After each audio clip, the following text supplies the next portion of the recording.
전도서 7장 13절, 14절의 말씀입니다.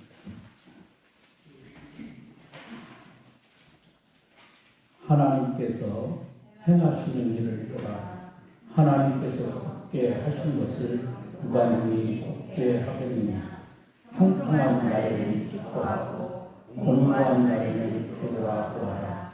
이 두 가지를 하나님이 병행하게 하사 사람이 그의 장래일을 행해야 하여 알지 못하게 하셨느니라. 아멘. 모든 고난에는 하나님의 뜻이 있습니다. 그 가운데 하나님이 감추어진 은혜가 있습니다. 그래서 청교도들은 고난을 가리켜 변장된 축복이라고 했습니다. 이를 위해 우리에게 신앙적 차원에서 멈춤이 필요합니다. 멈춤을 통해 새로운 도약이 있어야 합니다. 마치 이와 같습니다. 높이 뛰는 개구리. 여러분 그 모습을 관찰해 보셨는가요? 몸을 잔뜩 움츠린 채 잠시 멈추었다가 활짝 뛰면 개구리가 하늘 높이 올라갑니다. 잠시 멈춤이 이 개구리로 하여금 멋진 도약을 만들어낸 것이죠. 오늘의 성경은 솔로몬이 쓴 전도서의 말씀입니다. 우리가 읽은 말씀이 두 구절이지만 놀라운 메시지가 담겨 있습니다. 다시 한번 우리가 그런 의미에서 또 한번 우리 13절, 14절 같이 읽겠습니다. 하나님께서 행하시는 일을 보라. 하나님께서 곱게 하신 것을 누가 능히 곱게 하겠느냐. 형통한 날에는 기뻐하고 곤고한 날에는 되돌아 보아라.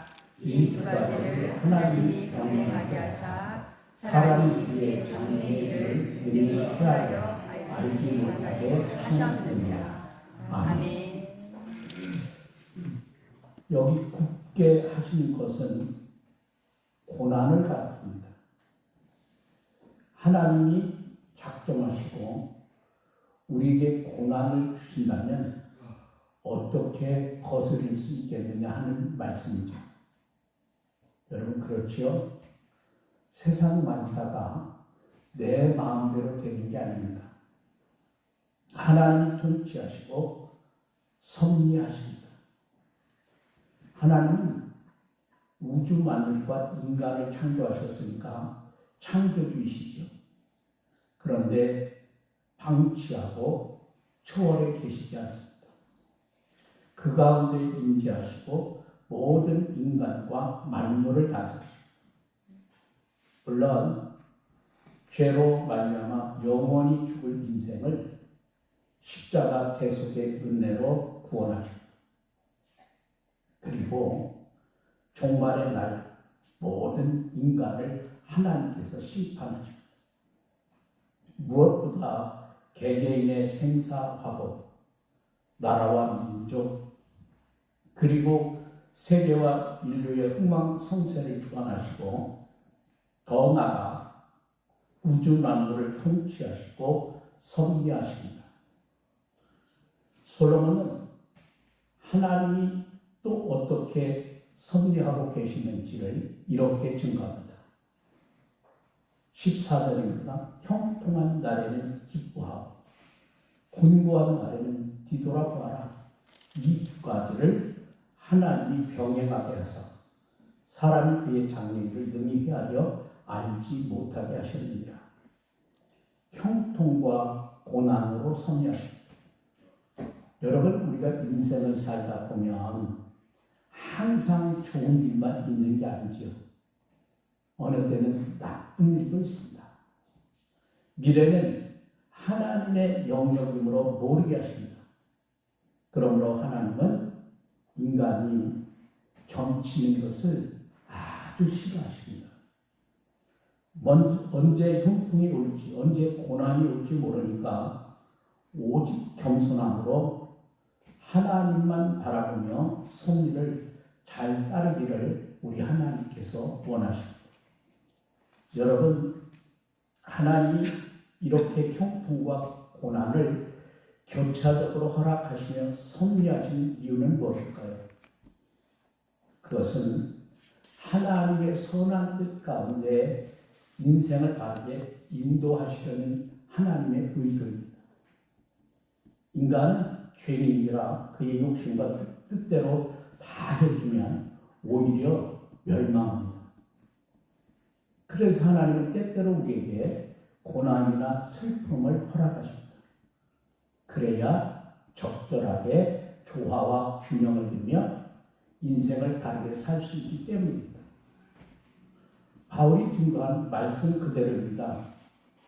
로마서 8장 28절 우리가 알거니와 하나님을 사랑하는 자 곧 그 뜻대로 부르심을 입은 자들에게는 모든 것이 합력하여 선을 이루느니라.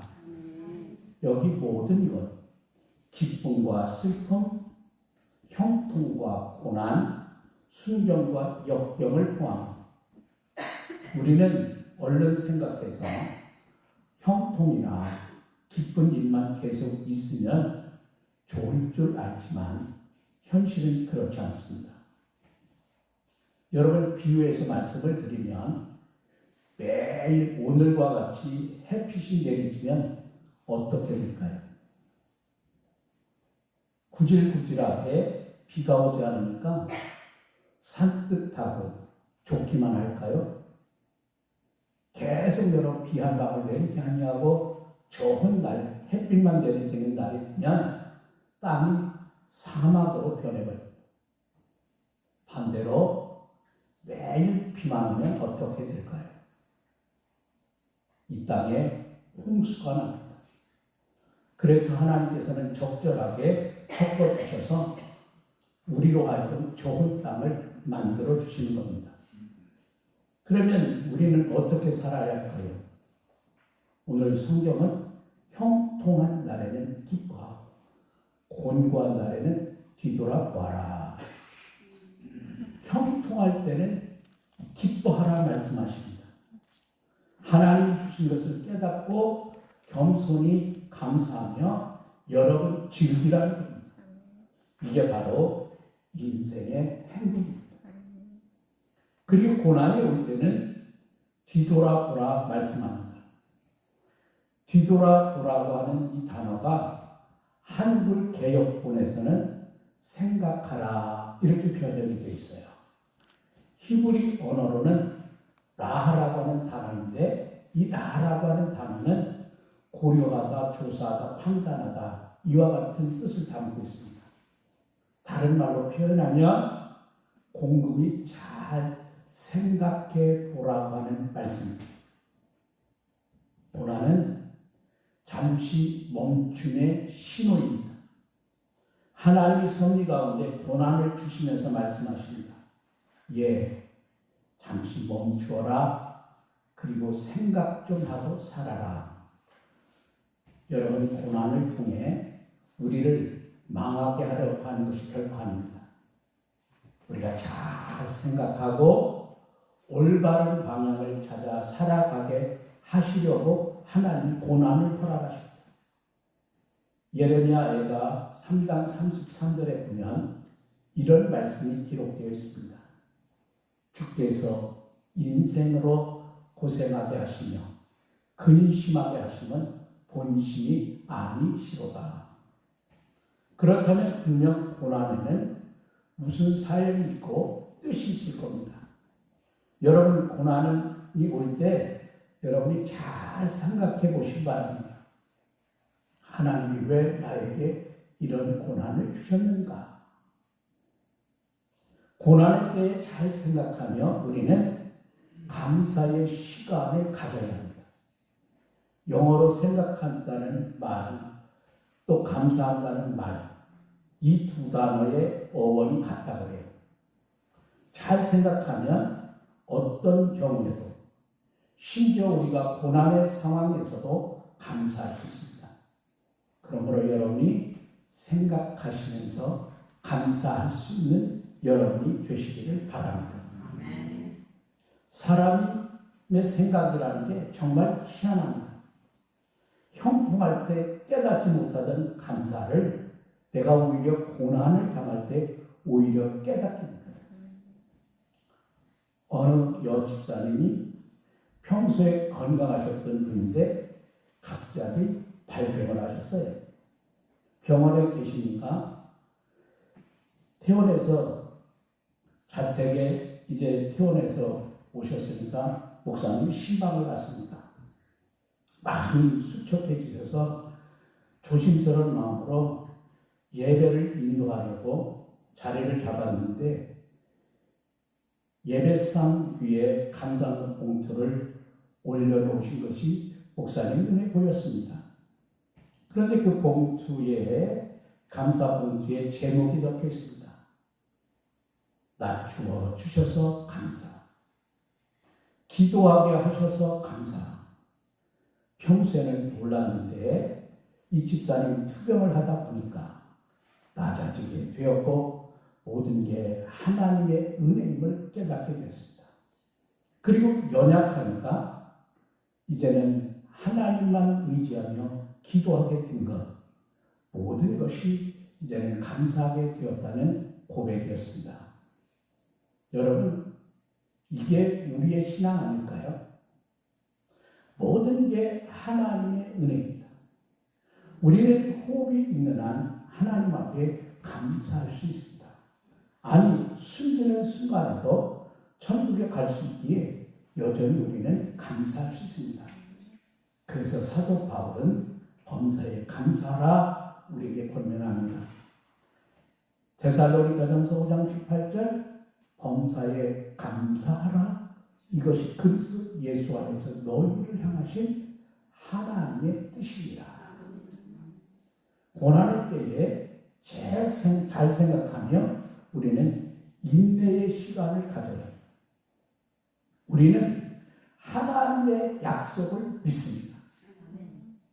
고린도전서 10장 13절 사람이 감당할 시험 밖에는 너희에게 당한 것이 없나니 오직 하나님을 믿으사 너희가 감당치 못할 시험 당함을 허락지 아니하시고 시험 당할 쯤에 또한 피할 길을 내서 너희로 능히 감당하게 하시느니라. 아멘. 종말의 날 최후의 심판이 있겠지만 그 전까지는 어떤 시험이 와도 우리는 하나님의 이 말씀대로 될 줄로 믿습니다.